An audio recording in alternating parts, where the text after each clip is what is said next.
Once you understand this, and more accurately, once you can feel this, about the concepts of beauty and aesthetics, you will unlock much of this and every other culture. Things that once made no sense to you will become crystal clear.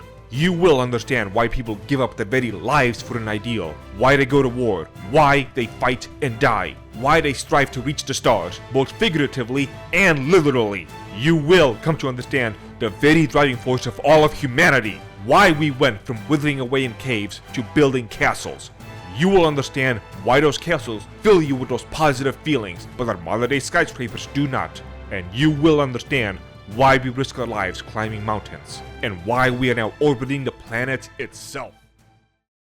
Anytime I make a video like this, I always feel I bite off more than I can chew. Because while many of my YouTube peers are busy arguing over the hotness of anime and video game characters, or whether or not they should be banned or gooned to, here I am trying to tackle deep philosophical and metaphysical subjects that have been debated for as long as civilization has been around. So like all other videos like this, I must preface it by saying a YouTube vid is not going to answer every conceivable question on beauty and aesthetics. What I hope to do is give you something to think about, and ideally what I give you to think about may be so profound that it changes your entire perception of your life and the reality around you. But most folks will probably listen to this as background noise while they're washing dishes or something, and that's okay too, I suppose. I'm just glad you've made it this far and have not clicked away because the bottom half of the screen is in some TikTok brain rot. With that out of the way, let's begin the video. What is beauty and aesthetics, and why are they so important? This is a figure I have in my study/meditation room. Without knowing anything about it, does it do anything for you? Does it make your heart flutter with joy or despair and sorrow?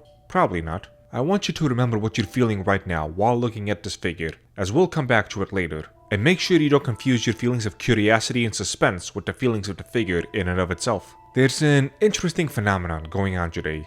Beauty and aesthetics are normally viewed as subjective concepts.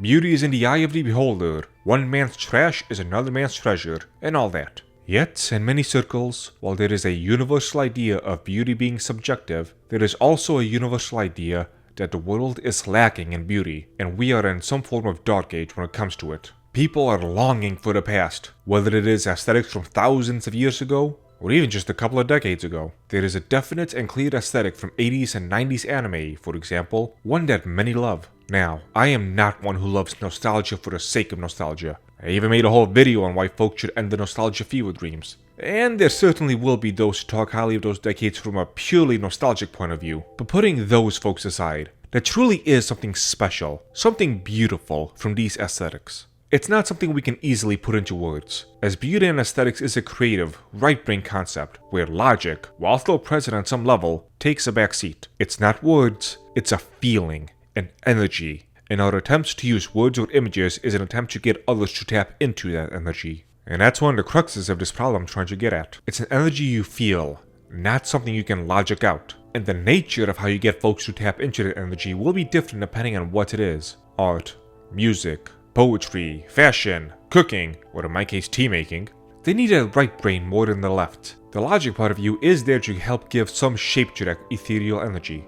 You might logically find ways to trick people, but ultimately, you cannot out-logic creativity. What are some of the most prominent reasons why everyone is agreeing that everything sucks nowadays? That the past seemed to be so much better, at least in terms of the beauty that we're speaking of. One of the major ones that comes up, regardless of your political or worldly views, left or right, man or woman, the one thing that would get everyone's heads nodding up and down is the concept of commercialization and algorithmic creations. Appealing to the lowest common denominator, making something so that you can vaguely, barely appeal to everyone to get the most amount of clicks or views or purchases. Now we have the opportunity to tell a new Indiana Jones story for a modern gaming audience. The terms change every now and again. A popular one we had not too long ago was the Marvelization of cinema, Redditor or Zoomer lingo, and the currently popular term is slop. Every once in a while, I go back and I watch some old movie for purposes of comparison. It could be a classic like Jurassic Park, a cartoon like An American Tail, or something no one talks about but everyone remembers like Beethoven. There's a strange thing that happens. A lot of these old movies are full of things that some thick-rimmed cinema nerd would call flawed. Things that, on paper, you shouldn't do in a movie or animated series. Yet, for some reason, despite their flaws, they seem to work. And they even seem to stick with you. It's not a nostalgia thing either. There's 2 films in the past year I saw for the first time, Quest for Camelot and Beetlejuice. Despite me having no connection to these stories, no nostalgia goggles, and me being really surprised at how little Beetlejuice was actually in the movie, they are full of things that stick with me, whether that be a character, catchphrase, scenery, or whatever else. From Quest for Camelot, the 2 dragons made an impression, the villain I remember quite well, despite how seemingly generic he is, the blind hero, and especially his song, I Stand Alone, I'll be remembering for a long time. For Beetlejuice, it was fascinating to hear the catchphrases that lived on for decades past that movie, and how they were delivered. In those movies were famous and memeable catchphrases, they were not necessarily trying to make a memeable phrase. I don't think The Lord of the Rings ever intended for "no one simply walks at you murder" to have lived on 25 years later. To put it in more internet-friendly lingo, the phrases were memes that were created just so it could exist. Whereas now people create the memes for you to like, comment, subscribe, and share this video and or Twitter post. Speaking of which, like, comment, subscribe, and share this video. Sorry, had to do that. Too good at timing. Let's pull it back and bring this all together. We're talking about how beauty is subjective, yet everyone seems to agree this culture is severely lacking in it, despite how now we have more choices than ever. And I'm saying that one of the reasons that this problem exists, and again I'm stressing it's just one, so don't act like you found a gotcha on me because you thought of another, is because of commercialization and algorithms. Now, logically speaking, this makes no sense whatsoever. Why would people trying to tailor their items specifically for us be a bad thing? Why would trying to find what you like and making it to best suit your needs somehow make you like it less? Well, first of all, you're trying to use logic for a creative concept. What the hell are you doing? It's like you're trying to use a hammer in place where you need a saw. And second off, not to go too deep into this esoteric and philosophical concept, but what the hell do you really know about what you actually want? We've had people both from the East and the West, for millennia, trying to tackle the concepts of the self, understanding our true wants and desires. How many plot points in various movies, books, and other works of fiction have we seen of characters who knew what they want, who go on to get the thing they thought they want, only to realize they don't want this thing at all. What they wanted was something else entirely, or all they wanted was right here at home. Don't make the same mistake that I did. I didn't know what I had until I lost it. Some quick shortened examples. First, the quote from Henry Ford, who made the automobile. If I asked my customers what they wanted, they would have said faster horses. People thought their wants and desires took the shape of a horse, but they didn't think beyond that to realize that the true desire was based around speed. Second, when I was a personal trainer, everyone wanted us to have those early morning 5 a.m. classes. It's perfect, the masses cried out. We don't have time during the day, so let's go in the morning. This is what we truly want. After several dozen people all said they would totally sign up for those 5 a.m. classes, we finally opened them up, and after 6 months we closed them because no one was showing up. This is not to say, dear viewer, that you were completely ignorant on your own wants and desires, but you may be missing the forest for the trees and not even realize it. You think what you want takes the shape of a horse, but what you wanted was the speed regardless of its shape. You thought you wanted 5 a.m. classes because it's a time slot you thought you could work out in, but you didn't realize how horrible it feels to wake up at 4 in the morning in order to go get in a workout. So it's not the time frame that you actually wanted. Yes, this will swing back to around beauty and aesthetics, and I figured in my room, I promise. I gotta do a proper build-up. There's also another concept about this that I don't really have a way to tackle directly, so I need to go about it in a different way. No one likes a Mary Sue, the characters who are great just because they're great, who can do it all and never make a mistake. It gets boring and stale fast. But if they had to struggle and strive to achieve their status, or if they had to overcome some flaws to get to a point, or if they had to get to a point despite all their still present flaws, those types of characters we are attracted to. The reason for this is because of the imperfections, because they were not created from an AI prompt making the perfect character. Japan has a whole concept built around this called wabi-sabi. I don't want to give a shallow definition of the concept, but I can't really do a deep dive into this already long video, and I'm sure there's other good videos that go in depth into it. But to try and give an example of the concept, if you're out late at night walking with your wife, and someone jumps out with a knife to attack you and take your valuables, you proceed to shield your wife and get a cut across your face. You don't need to cover it up to get a more appealing face for the lowest common denominator of people. That scar on your cheek now represents how you defended your wife from harm, how you put yourself in harm's way for her. It has a story behind it.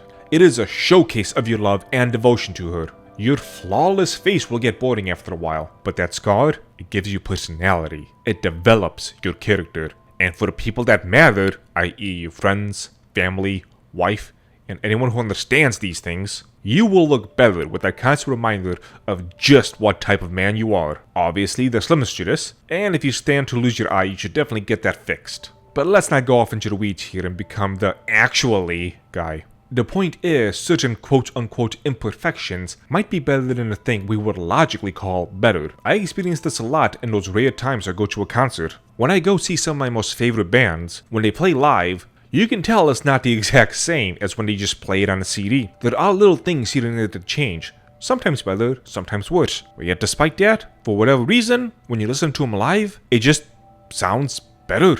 Even if it's not better. It's just one of those things where you know if you know. I thought I could bring an end to the world's suffering. But when every equation was solved, all that remained were fields of dreamless solitude. There is no prize to perfection, only an end to pursuit.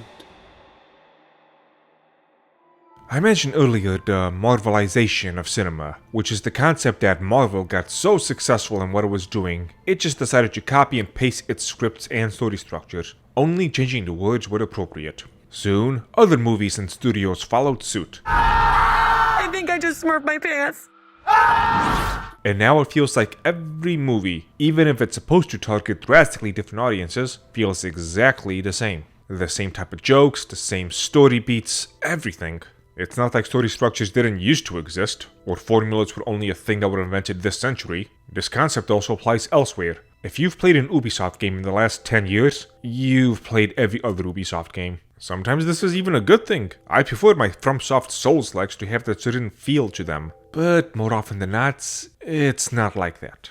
Going back to the Henry Ford quote example, where everyone would have told him they wanted faster horses, that's essentially what we're seeing in social media algorithms. We can't get too lost in the weeds again, but when it comes to algorithms and purely logical market research of what the people think they want, that research and its results no longer become a means to an end. They become the end in and of themselves. So when other movies follow what people liked and wanted with the Marvel movies, as an example, the process of tapping into creative energies is reversed. They don't use findings and research to look for that mysterious energy we spoke about for beauty and aesthetics, so that they can properly mold and wield it. No. Instead of using it as a form of a homing beacon, a guiding light for themselves, they try and use it as a trap for others. It's like a baker who made a perfectly, or one could say beautifully, crafted cake recipe, and when everyone says they love it because of how sweet it is, a bunch of other bakers, actually not even bakers, other generic people who want money, began to take crappy ingredients and shove some sugar into them, telling you that their cakes are even sweeter than the baker. And it is true. These people are indeed pandering to people's desires for sweetness, and it is even sweeter. But even though many were brought in with the promise of sweetness like that other cake, it's just not the same. It's sweeter, but also worse. But that doesn't really matter anymore. Everyone flocked to the new cake that promised sweetness, and they got such a sugar high that they didn't even see how much worse the cake was. By the time they realized something was wrong, those new guys got all your money, while the original baker, he had to move on, because no one was buying his cake anymore. Now everyone claims to be all nostalgic and sad, but all it'll take is another baker to say his cake is even sweeter, and the cycle repeats itself. For someone else with a less sweet, but better tasting cake to get into the market, he'll have to find a way to trick people and their sugar-obsessed tongue, or to make the metaphor stand out more, the TikTok zoomer brain, into realizing that once you stop obsessing over the stupid sugar, you'll realize that's not the only thing that'll make the cake taste good. To use a different analogy, they, and it's a broad brushstroke they I'm using, when I'm not being specific, but everyone will probably know who I'm talking about, and many of those people won't even line up. Let's say that they are a bunch of sailors. They don't build a boat in order to sail into the ocean to see what's past the horizon. They build a boat and expect the horizon to come to them. But since they're not actually going to be doing any sailing in those turbulent waters, which, if the metaphor is not clear, those turbulent waters is the creative process, which, believe me, has the potential to sink you as much as any other storm. Since they're not actually sailing, They can really make that ship look pretty. They can paint it in bright, shiny colors. They can slather perfume on it to make it smell much nicer. They can border with pianos and beds and all other kinds of stuff that have no place on a boat about to set sail. But those common masses never think about that. They just see pretty colors, fancy luxuries, a whiff of artificial oranges that the edible oranges of all the other ships could not hope to match. Everyone gives their attention to this shiny new boat, expecting adventure to come, but it never does. In order to avoid looking foolish, they find ways to justify giving the time, attention, and often finances to this shallow slop of a boat. Eventually, the masses all disperse, and the men with actual ships cannot even properly set sail because all those finances went to the vanity project. And so the cycle repeats itself over and over again. Sometimes they do remakes of old ships, or remaster them with updated technologies, replacing technology that they don't even understand why it worked in the first place. Getting a bit on the nose with this analogy, aren't I? That was a pretty long series of metaphors, but isn't it funny how often we must use metaphors to get something across? For some reason, we struggle to grasp or see something directly, but when it's done in a roundabout way, we tend to suddenly get it. There's very important wisdom in those sayings. See without looking, hear without listening, and all that. And it's really the type of wisdom you need to truly grasp that ethereal energy of beauty and aesthetics. But that's its own video. I want to bring it back around to those 80s and 90s anime aesthetics we talked about around 6 hours ago in this video. But before that, there's one more point I need to make about those boats. And eventually it'll all come back around to that dang statue. With those boats and the sailors looking to sail towards the horizon, there are many different kinds of people who may find some connection with them. Crossing the horizon to see what's beyond them in order to know that feeling. Seeing what's out there, what's just beyond our immediate vision. The unknown. Everyone has some concept of that longing feeling inside of us. That calling of that energy. It may have been a few years, maybe even a few decades, but we've all experienced it. Not everyone is blessed with the opportunity to step forth into that unknown, but that's one of the things that makes us respect the heroes of tales and epics. Some don't even need to go as far as beyond that horizon. Some are just simple fishermen who have learned the simple joys of going out to catch some fish and bring them back. They might not know what's beyond the horizon, but they know the feeling of the waves gently rocking the ship back and forth. They know the smell of the sea, the feeling of the sun's rays, the chill breeze of the morning, the moonlight shining above them, dancing in the waters below them. They go to peek at those waters and see the reflection. They recall the many waves they've seen their own reflection and how the years have changed it, both physically and not so physically. Were you starting to get sucked in a little bit there? Yeah, it's that mysterious energy calling to you. I'm just trying to channel it with my words. It obviously won't hit everyone. To some people I probably sound like a rambling lunatic. But I'm not making this video to hit a generic algorithm in order to appeal to the lowest common denominator. It's in its own way a form of art, with plenty of flaws that draw some people in and have no effect on others. I feel like I should add this in as well, just to make sure no one gets too offended. You don't have to be lowest common denominator. It could be that it just doesn't appeal to you. So for those few people that might have been hit with friendly fire, I apologize for that. So, finally, going back to the anime aesthetics of the 80s and 90s, they have something naturally ingrained in them. Since they didn't have the technology of today, the artists of this time could not really fake their way into their positions, and moral virtue signaling played a near zero role in Japan. I unfortunately could not find this, and I hope to God this is not some modern day lost media. But for the 15th anniversary Gurren Lagann movies, in theaters, they showcase interviews with the original director and some other folks. There's something the director said in one of those interviews that burned itself deep into my heart. He said he would not be able to make Gurren Lagann today. The passion, skill, and care just does not exist anymore.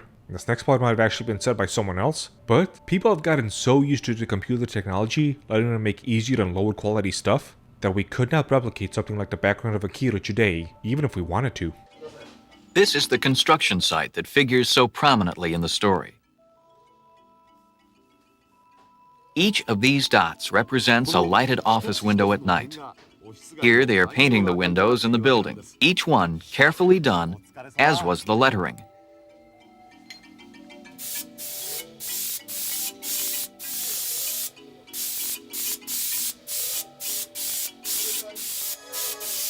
Even the commercials appearing on the TV monitors were precisely drawn.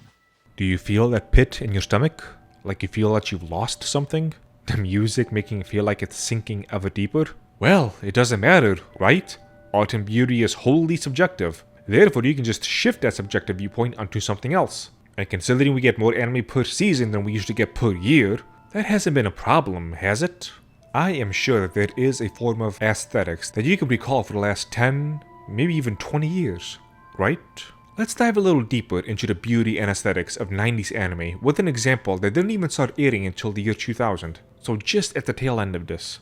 Inuyasha, one of those rare anime that I still see multiple cosplays of at every convention I work at, despite how old and seemingly irrelevant it's become. I want to tackle the first two endings, go into them with a little bit more detail. I was what probably classified most people during this era of Toonami, a casual fan of the show. I would watch it when it was on, sometimes out of older so I would have no idea what was going on, whenever it came on TV, but I wouldn't actively seek it on my own. Yet, the first two endings really tapped into my brain with its aesthetic and beauty appeal, even as a teenager. Again, I have to try to use logic to get at something that's mostly disconnected from logic, but hopefully those who were around during this time would understand, and those who were not, well, maybe I can find a way to make you. The first ending, if we were to just lay it out, is extremely simple. The female protagonist, Kagome, is sitting on a Ferris wheel. We get random shots of other characters doing things, some red flowers, and now she's on a train. So there's the zoomer black-pilled attempt at breaking something down into its simpler components. Remember what we said earlier about metaphors? For whatever reason, our minds struggle to understand things when looked at directly. But when looked at from a seemingly irrelevant angle via metaphors and analogies, it makes more sense to us. For the millionth time on this channel, I evoke the boy who cried wolf, telling a child that lying is wrong won't do much, but dress it up in some fable and he'll start to get it. One of the reasons so much of media today is awful is that they have no concept of subtlety and telling things through metaphors and visual cues. Netflix has started creating its movies based around people looking at their phones or otherwise away from their screens. So they intend to remove all of these forms of subtlety and just tell you directly what's going on. She'd been drinking too much eggnog. You've been drinking too much eggnog. And we begged her not to go. Please, don't go. We're begging! Get ready for American media to get so much worse. So let's go back to Japanese media. Do you remember the first time you watched a Goku vs Vegeta fight, where Vegeta was standing above Goku, looking down on him? Were you thinking to yourself how this represents their stature of an elite and a commoner? No, you probably weren't. So you weren't necessarily thinking to yourself, this is the correct scene positioning. But if it was reversed, and Goku was standing above Vegeta, a part of you would feel was wrong, and you probably won't understand why. Anyway, once again without getting too off into the weeds, it's all to say that parts of you picks up on things even if you don't consciously understand it. Kagome is on the Ferris wheel, with the music in the background that almost gives you a nostalgic feel even when you first heard it.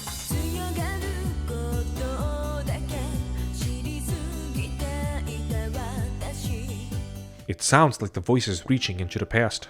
She's sitting alone on a Ferris wheel, in isolation, looking above the city, having a full view of the larger landscape, the bigger picture, if you would. The pure white snow is falling. One thing that I've associated with snowfall, coming from northern Illinois, is a deathly silence. I've had many moments where I'd be walking home from a friend's house while the snow is falling. No one is driving, so the roads are quiet. No animals are out. The only sound is the crunching of the snow beneath your feet, and if you ever stop moving and just listen, you can almost hear your own heartbeat. As much as I might despise the snow and the cold, so much so that I moved to southern Texas to get away from it, even I cannot deny the beauty of those moments. Kagome is essentially living two lives. One in their modern day, boring, peaceful world, where she can ride Ferris wheels during winter, and the other where she is transported to another realm, full of demons and monsters and reincarnations and all other sorts of wild adventures. This duality is also subtly represented in the Ferris wheel when it does the yin-yang symbol off to the side. So what, in this moment of isolation, in this moment of quiet solitude, overlooking her peaceful city, living her dual life, could she possibly be thinking? What is running through her mind in this tranquil landscape? On this side, where she is just another person riding a train, with no one knowing she is a reincarnated priestess, what could she be thinking? You don't know, but you certainly want to. And something I didn't even think about until someone brought it up in the livestream I had. Kagome is the reincarnation of Kikyo. She's on a giant wheel. The cycle of rebirth and reincarnation. Was this something intentionally done by the animators, or was that their subconscious doing that for them? A very similar feeling is carried over into the second ending, with the music setting the stage of longing and sadness.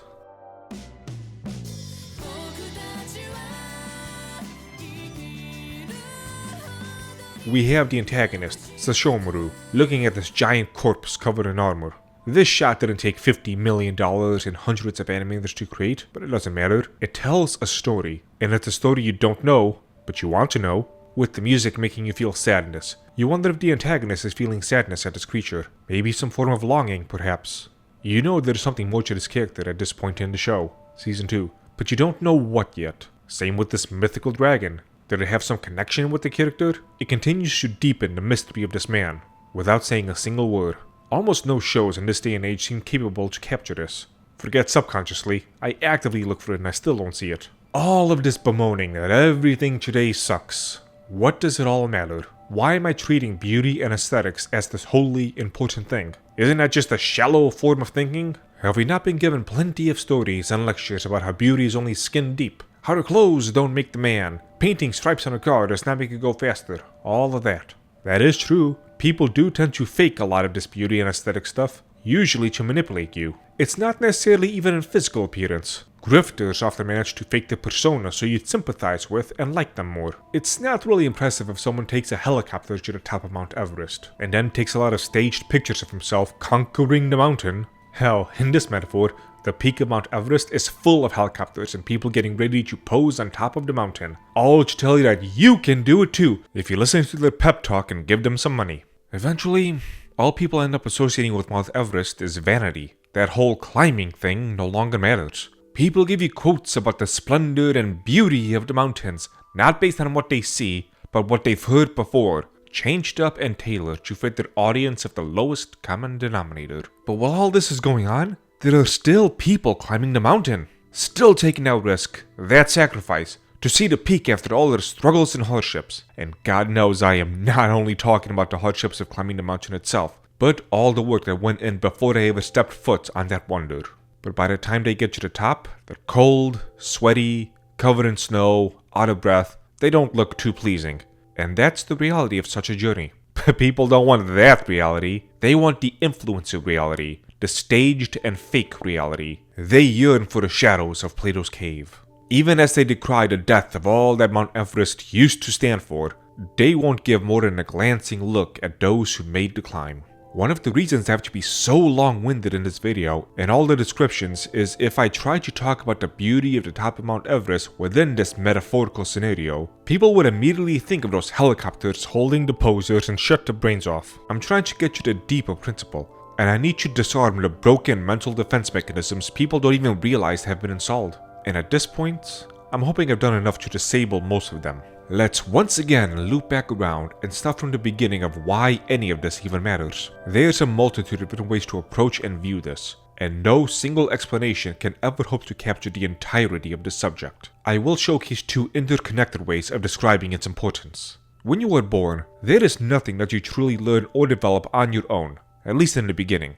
The language we speak is passed down to you, the manners and mannerisms are picked up by observing friends, family, and media. If you were to rely simply on your basic instincts, you won't be far off from any other animal. One of the incredible things about humanity is to be able to ground ourselves in our primal roots, but consciously ascend to higher planes. For long-time viewers of the channel, remember what I said in my Gurren Lagann video? The falling angel meets the rising ape? That wasn't a spur-of-the-moment idea. It's one I've held for a long time now, much like these ideas I'm saying.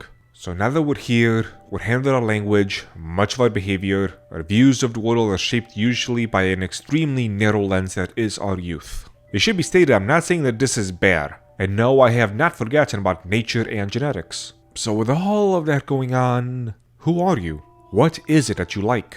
I said that you like, not something that you were told or conditioned to like. Do you even know how to follow the threads of your own mind to lead you to those reasons? You do an activity as a kid because it makes your parents smile. How much do you really like that activity by itself versus that activity because of external validation? Do you like it because it makes your parents happy? Or do you like it because it makes them stop yelling at you for 5 minutes? It's a lot more complex than at the surface level. Think of how many things you loved as a kid because they were a fad. But once others around you got bored of it, you too dropped this thing you supposedly loved like a sack of potatoes. Again, not judging. Do you think I was immune from this as a kid? I think the trope of an anime character seeing something on TV and it causes their eyes to light up is a great way to showcase a person finding that spark of interest in something. They get mesmerized by what they see, and so they pursue it. regardless of potential drawbacks or limitations they might have. But how would one find out more about this thing they like? To find out if they actually like it? To expand on this feeling they have inside of them? Something needs to help bring it out of them. That is where beauty and aesthetics really kicks in. They can speak in a language that transcends language, that transcends cultural boundaries. It is that spark that many of us feel when something just hits you. You don't need words or descriptions. You know what I'm referring to. Nowadays we're given artificial versions of this with hyped up trailers for things like video games or movies. But when we were younger, we experienced the real thing. For myself, I've always had a love for martial arts. But what would it really mean for me? Do I mean it like a samurai? A monk living in a temple? A humble karate guy who works during the day and trains at night? An MMA fighter? Some punk who thinks to himself that he rules the streets? An underground fighter? It's also very vague. So getting to experience the beauty and aesthetics of all these different things, whether it be through video games or movies, or reading historical books that may have more likely than not romanticized the characters, making them larger than life versions of themselves. And of course actually trying these practices, both in physical training and in philosophy. There was a period I thought I knew what I wanted as a martial artist, but it was not until I visited the garden dojo of the head instructor of my organization that I truly came to understand what it is that I wanted. I thought I was training hard because I wanted to be able to beat everyone else, to be called the best, to win those championship titles. Yes, I know how cheesy and cliche this will sound, cringe all you want, but going to this place made me realize what I really enjoyed fighting and besting was myself. Getting the strength and discipline to become a man who can shape his own destiny, to the point where I can surround myself with the very thing I love. Beating other opponents, which I thought was my ultimate goal, only mattered insofar as it was a sign of my personal progress. This was obvious in the sense of, if I managed to win, but not due to equal footing, the win did not mean anything for me. When I was in jiu-jitsu, I was the second biggest guy in the morning classes, and I would be partnered with the biggest guy. He was heavier, stronger, and more experienced than me, so I would always lose. There were rare occasions where I would win, and those would be days in which he said he did not sleep and didn't even eat breakfast. Which I believed him, because you could feel his energy was lacking. I beat him in those sparring sessions, but it meant nothing to me. In short, I used to think I wanted to be like Vegeta, but eventually I realized I wanted to be more like Goku. And what made me realize this conclusion, this change in the path of my life, was not logic. It was not some well thought out argument, no debate. No one hit me up on MySpace to lay this out. It was physically being there, in the presence of this magnificent place, where you could feel that spiritual presence radiating from it. Its beauty and aesthetics is what course corrected my path. And when you truly grasp this concept, so many other things start to make sense. I made a video on this channel many years ago about an anime called Smile Down the Runway, which is about fashion and fashion models. In it, I described how the show had the same energy as a battle shonen, with a defy all the odds type of protagonist. Because even though the outer layer was something I didn't care about, fashion, the inner beauty was. And the way the aesthetics presented itself, I understood. The outer beauty allows you to figure things out within yourself. And it's not just about character development or anything like that. Just look at Blue Lock Season 2, where the animation tanked in quality and we were given nothing but glorified screenshots, which caused many people, myself included, to turn it off. The characters and their goals still existed, but those inner parts of the character needed to be properly showcased externally in their actions. These crazy eyes with no context behind them just look silly, but seeing them in motion with the rest of the story transforms them into this beautiful something. The impact of the main character deciding on his resolve, and the following impact of his kick and face smack, all of those come together to give us the aesthetics of the rest of the anime. When Season 2 thought they could drop all of that and just have people talk with a PowerPoint presentation, the aesthetics were lost. So yes, animation quality does matter. It doesn't matter if I don't care about soccer. The internal philosophies and struggles of the characters manifesting onto the field, that's the energy we see and we get drawn to. It might even inspire us, and that inspiration isn't about soccer specifically, but about something else. Somewhere in the core of our being, we connect with the beauty and aesthetics of what everything we're seeing represents. Which will finally bring me back around to the statue we saw in the beginning. This is Guan Yu, China's god of war. And the game he is playing is called Go. I'll first give a brief introduction to Go, a game I have tried to learn many times, but am frequently blocked by time and responsibilities. It is a strategy game, one that, despite only having a single piece for each player, is more difficult and complex than even chess. It was described to me by an instructor as a game you never get good at, it's a game you just become less bad at. It's a game that encapsulates many elements in both grand strategy and small-scale tactics. And it is a game that, because of its size and difficulty, becomes more so a battle with yourself than with the opponent. Being able to keep calm under pressure, to not be sucked in by the opponent's plays, to see both moves directly in front of you and on the wider scope of the board. You have to avoid tunnel vision and getting sucked into local fights, where you might win a battle but ultimately lose the war. While at the same time, you cannot just ignore the minor plays. If you're so focused on the grand vision, your opponent will just chip away at it with whatever he wants to do. When you know how to play, and you watch professionals do it, some games leave you just as out of breath and hyped up as any big event from a mobile or FPS game. On to the man playing the game, Guan Yu. Like I said, he is the deified Chinese god of war. What separates him from other gods of war is that he was a real person, a warrior who lived during China's Three Kingdoms era, which nearly 2,000 years later still exists in people's minds due to how crazy and amazing this time in history was. This is due in no small part to the novel Romance of the Three Kingdoms, which was, like we spoke about earlier, a romanticized version of the events that took place. That book shaped much of Chinese and Japanese civilization, and its influence is felt even to this day. But that book was not the reason Guan Yu was deified. That happened like 800 years before the novel even was written. So it was not even the romanticized version of him, but the historical records that we had that caused him to be so highly revered by both peasant and emperor, the honest and pious, as well as the thieving and lowly. In modern day China, we have both the police officers and the gangs all praying to the same statue, which is hilarious when you think about it. I can't really go into details of his incredible feats and exploits here. We'd be here all day. So instead, we'll just look at one event in particular. The event, you might have guessed it, is the one that's encapsulated into this high quality figure almost 2,000 years later. During a battle, Guan Yu got hit with an arrow just below the shoulder. When they went to remove it, they found out it was poisoned. The only way to deal with this poison was to dig into the flesh and scrape the bone, and do it immediately. There was no time to drug him or anything else to numb the pain. Guan Yu said, "Alright, bring me a cup of wine, a go board, and an opponent." So while the doctor was performing this brutally painful surgery on him, cutting into his flesh and bone, Guan Yu, the hardened warrior that he was, did not so much as wince in pain. He continued to play his board game, which requires the utmost levels of concentration and focus, all the way to the end. I believe he even won it. To achieve such a feat, such a mastery of the self, that you were capable of playing this demanding game while undergoing bone surgery, with no anesthesia, for someone like me, who became enamored with the path of the warrior, and who also loves the game of Go despite having no time to play it, this event, this aesthetic of a stoic, battle-hardened warrior, to me, and maybe now to many others, it's beautiful. I mean, my god, if I get a paper cut, my concentration is broken for the next hour.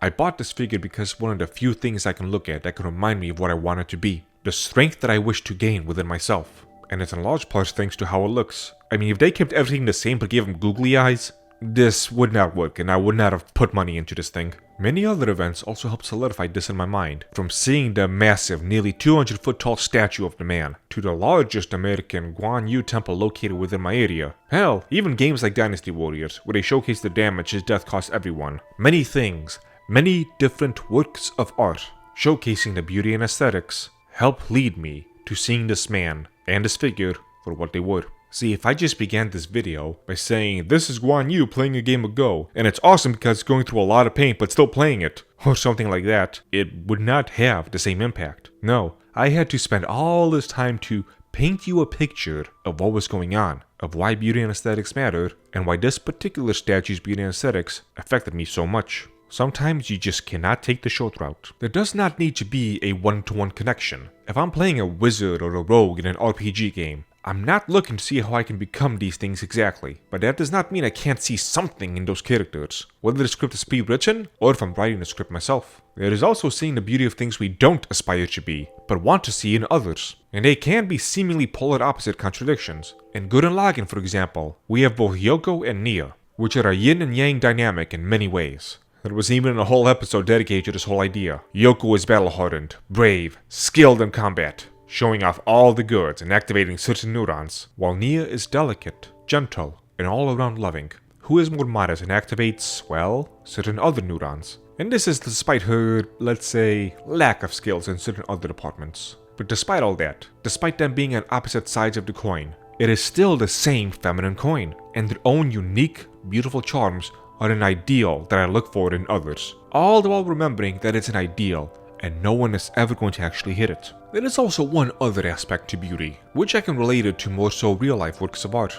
Getting good at stuff is difficult, very difficult. When we see athletes, for example, do something effortlessly and get inspired by it, we don't see all the ridiculous amounts of effort that it took to hit the point of effortlessness. But those of us who strongly pursue, well, pretty much anything, we can come to appreciate the, at times unreasonable, amounts of work to get good at something, to get to that point of effortlessness. So when we see something like Michelangelo's David, for example, the thought of a man being able to take a giant block of stone, and with all the potential accidents that could happen, all the chances for a mismeasurement or an unfortunate chip in the stone, when we see him create something like that, yes, it's beauty, it's awe-inspiring.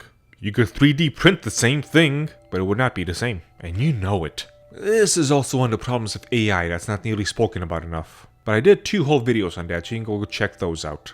I also explained in the second one why I use AI for my characters on my website. The short version is I can't draw, they're placeholders. And once I can afford an artist and find one I can trust not to abandon a project before it even gets off the ground, like it happened to me 2 years ago, then all the AI pictures will be replaced by real ones. It felt important to briefly address this seeming contradiction with me, because the Michelangelo's David example will be relevant to many current year conversations going on in the culture war. If there was a group of people demanding that we put pants on him because of degeneracy or indecency, or if there were people who kept pointing and going, "Look at his winky," just know that I would hate every single person involved in that stupid conversation, would view them as nothing but filthy Philistines, and would think of myself as better than all of them. There. Now hopefully people will understand my various stances on Goonergate. But let's get back to talking of something of real importance. There has been a type of sculpture in recent years that has personally captivated my imagination, and that is ones where the sculptors are able to transform marble into silk. This amazes me. To be able to take a giant rock and from it make it seem like the woman is actually draped in a silk cloth. The amount of skill, focus, precision that such a thing would take, it truly inspires me. Do I sculpt? No. I don't so much as paint. Do I have some connection to silk? No. Same with marble. Obviously I'm not attracted to the women on the other side of that silk. There's no direct connection like that. I'm able to recognize its beauty for beauty's sake. That language that transcends language. I don't need a logical reason for finding it beautiful. I am able to recognize who were the sailors who set out for the horizon and who were the charlatans to make their boats look pretty. I can see who got to the top of Mount Everest through their own efforts and not via helicopter. And I can understand, like I used to for my physical training, why a man or woman would be compelled to create such an art piece. We already have a saying that captures this energy. Why does a man climb a mountain? Because it's there. Oh, right. I need to do that clickbait coming up intro at some point, don't I? Once you understand this, and more accurately, once you can feel this, about the concepts of beauty and aesthetics, you will unlock much of this and every other culture. Things that once made no sense to you will become crystal clear. You will understand why people give up their very lives for an ideal, why they go to war, why they fight and die, why they strive to reach the stars, both figuratively and literally. You will come to understand the very driving force of all of humanity, why we went from withering away in caves to building castles. You will understand why those castles fill you with those positive feelings, but our modern-day skyscrapers do not. And you will understand why we risk our lives climbing mountains, and why we are now orbiting the planet itself. That's the thing I played in the beginning of the video, to try and entice those with TikTok levels of attention spans. Now that you're here, you can see that what I said doesn't exactly line up with what we've been building up to. One might say it's a romanticization of the overall message. Even though, at a direct face value analysis, that bit doesn't really fit in with what was being said, it still somehow does. It'll probably be more memorable to you than any generic "you can do it" speech by some self-help guru that's just been spoon-feeding you things he probably doesn't even believe himself. It's at the same time a false clickbait message, and it is more true than if I put in a ChatGPT prompt to give me the algorithmically perfect thing to say in that paragraph. This is how something can, on the surface, be worse than something if looking at it logically, but still somehow be better and more memorable. And with the long and roundabout way I took to get to that, isn't that journey and outcome just beautiful? Okay, fine, I'll explain it some more. I never was going for a direct explanation for any of that, but that does not matter because 1, if you fully grasped all I was saying, you'd come to understand it anyway, and 2, I even told you in the beginning, I will not be able to answer every single possible question. And for something so profound as this subject, you should not have expected an answer to all those questions in a YouTube video. This is one of the ways how people who use the concepts of beauty and aesthetics like to lure you in to control and manipulate you. The dragons are always coming, as George R.R. Martin likes to say, and everyone flocks to those people who promise them quick and easy dragons, or a quick and easy journey to the horizon. I effectively gave you part of a roadmap to look for those metaphorical dragons on your own, and more importantly, instead of just teleporting you directly to them, where you will either not be able to comprehend what you're seeing, or you'll get burned alive, I'm helping you travel down the road and be prepared to meet those dragons, so that by the end, not only will you avoid being eaten alive, but you won't even have to fight the dragons. You can ride them.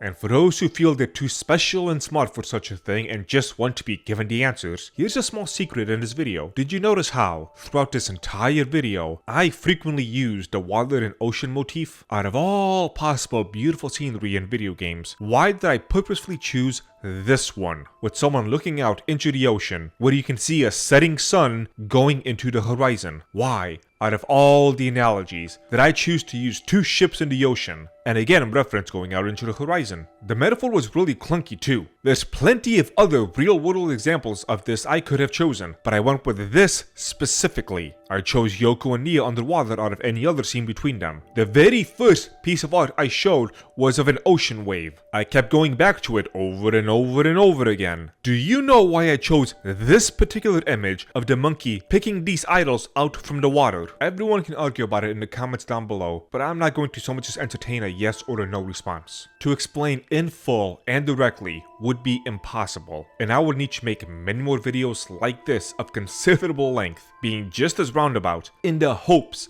that some eureka moment will light up in people's minds about this. And even if I could, I would not dare be such a cruel and evil person as to rob you of that journey. Would a game such as Elden Ring, Baldur's Gate, or Black Myth Wukong been as satisfying if, from the start screen, you could just press a button and go straight to the end? Do you skip ahead in the book to find out what happens? Or do you continue through the journey and let it enrich that conclusion? Before we wrap this all up and go into the conclusion, there's a few things I want to say. Some happy, some sad. First, unfortunately, I don't actually expect this video to do very well. In the current meta of YouTube and its algorithm, the quality of a video doesn't really matter. Not like it used to. The speed at which you can pump out brain rot and rage bait. That's what matters. The script and editing is going to take a few weeks from start to finish. And I've done in the past the clickbait crap where you read some headline and quickly make a video on it, slap together some screenshots, showcase some tweets, and call it a day. Those videos can be done from conception to upload in just a couple hours, and they tend to do better and make more revenue than videos like this that I've made in the past. I'm hoping this will not be the case. The algorithm gods will likely not favor me, so I will ask for the help of those who may have been moved by this vid to help spread the link. Pay attention to the folks you share it with. Use dumb clickbait language if you have to. Trick them into watching something of quality. Or,